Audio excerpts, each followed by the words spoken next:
Rahimi seorang murid yang suka membaca buku. Sifatnya baik dan disenangi oleh semua orang.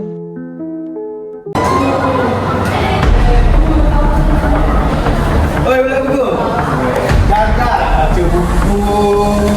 Kau pun nak manusia, macam hantu. Ni, ada baca buku macam ni. Wah, kawan.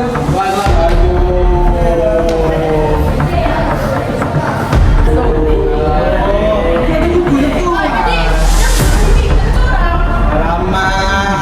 Justan dah sampai pula. Aduh. Kau nak apa? Orang jaga cara ini. Mas, sudah kampus pula. Aduh. Bagi buku ni tu. Aduh.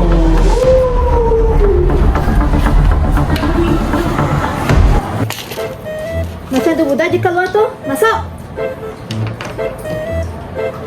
Cikgu, tadi geng dia tasar kacau Rahimi. Diorang rampas buku dia. Kinji Tasa yang ketuanya hadis tu. Tu prosedur. Memang baca. Okey, tak apa. Panggil mereka berempat jumpa dengan saya. Okey, cikgu. Masuk.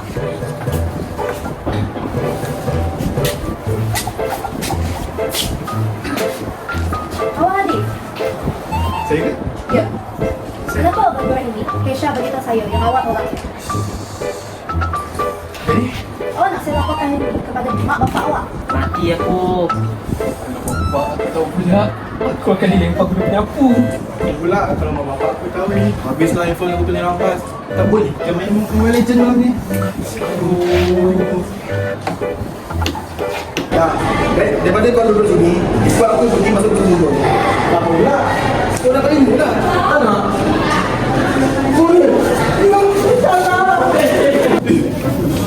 Macam seronoknya ini. Kau punya apa ni? Lepas tak? Tengok karakter dalam ni. Comel betul. Ya, macam buku kamera. Tempur apa ada? Buku apa ni? Doktor muda. Kau sesuai dengan doktor muda. Aku pun betul. Okey. Akhirnya, mereka menjadi semakin rapat dengan Rahimi. Mereka baru memahami bahawa membaca itu membahagiakan.